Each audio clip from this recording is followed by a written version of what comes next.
Hey, what's up, guys? Here I am at the global headquarters of Cosm Inc. We're down here in downtown Costa Mesa, in the heart of the West Side.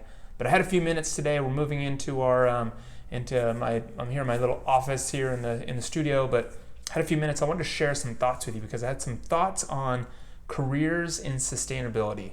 I was part of a roundtable group at UC Irvine earlier in the week, and sitting with students, and I'm always inspired to talk to students, especially those who are interested in sustainability careers. You want to learn more about the jobs that are available and what it's like to sort of work in that space. For me, my specialty is not more, but all on the brand side. So I've worked with in the lifestyle brand space for many years, and developed my own brand with my partner, Troy Eckert. And I really believe that that's where the opportunity and the power of change for better business comes. It's at the brand level.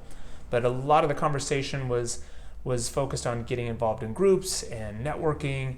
And one student came up to me afterwards, and we had a nice conversation because she was a business major, but very interested in sustainability.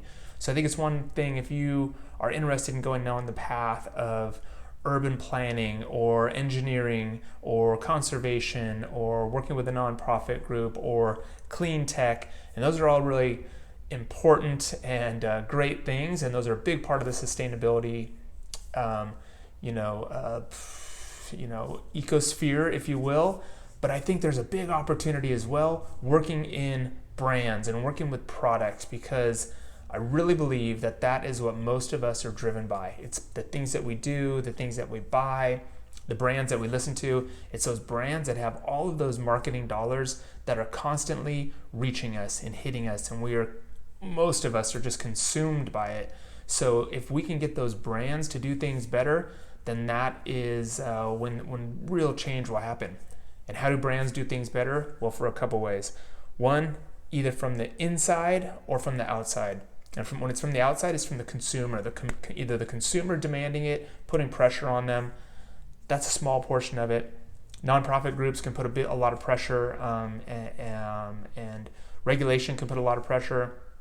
I look at the apparel space and the textile industry. A lot of change came from Greenpeace putting pressure on the industry for changing their habits when it came to chemical use. The disaster at Rana Plaza, the movie True Cost, and the Bangladesh Accord, those are all things that really put pressure on supply chain transparency, and the industry took ownership of it and decided to really make a difference and make a change, and they're committed. And there's a lot of cool things going on in the apparel space. Other industries I know moving along just as quick, some are moving slower, but I think also when we have people inside of those companies, each of those companies have roles that are very diverse, right? They're designers, your marketers, your accountants, your engineers, your researchers, you're working in finance, you're working in operations, you're working in facilities management. Well, you could be working in any part of the company. Every company and brand has hundreds of roles to play. HR, for example, sales, all of those roles I think have an opportunity to be a part of the sustainability movement and the sustainability commitment of that brand. So when more and more people are bought into this movement, this sustainability and better business movement, then there's going to be an upswell of momentum from within the brand, and that is when things change, and that's when things happen, because it might be one person, two people, three. You make a group, before you know it, there's a department. That department really starts to make change, and it will catch on because people are excited to be a part of something new and different and exciting, and know that they're contributing to a better world and being a part of the solution. So a couple opportunities that we have is, one, as consumers, to choose those brands and be on the lookout for those brands that are really doing some meaningful and robust work in better business, responsibility, and sustainability.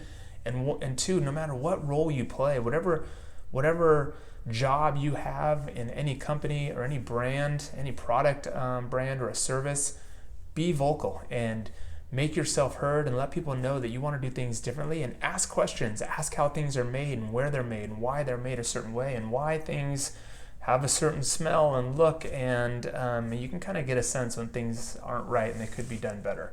So be vocal and be heard. The next thing was a student also asked me about risk, about taking risk, and I think this is cool. I took a big risk late in my career. I spent 20 years working on my career with one company, had a lot of different opportunities, but it wasn't until I was 45 years old that I decided I was going to go out on my own and pursue my dream, passion of being a part of my own business. And it took, my partner Troy coming to me with a great idea and this vision for me to say, hey, that looks like an opportunity that I'm going to go for. And that was the catalyst, and that's our brand, Cosm. But that was why I left my safe and secure job. But also we were starting a brand that was going to be done differently, and it was going to have sustainability at the root of it. It was going to be a cause-related business. It was going to be a responsible business. We wanted to set it up and do everything that we had learned about doing business better. We wanted to sort of check off all of those boxes. So it was a great opportunity. So I told this student to, yes, take risks. You have to take risk, I think, to see the reward. And then also take the risk when you're young. Life gets a lot more complicated the longer you go, the longer you wait. Most of us sort of get on this path where things just sort of happen, whether it's marriage and homes and mortgages and kids and cars and more, and saving up for college becomes more risky within your own personal life to take that risk. And I know it can feel risky even when you're young, but I think there are so many opportunities to get out there, fail, pick yourself back up, learn, and move on again. Our careers are built in these series of little blocks, and so each one of those, whether it's a massive success, a small success, or a networking opportunity, you will always learn. So take some risks, have some fun, and learn from the mistakes you make and the victories that you have.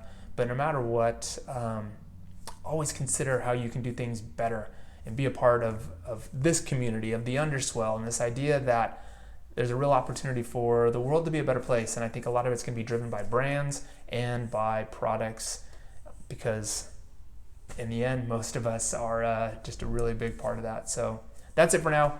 Hope that was helpful.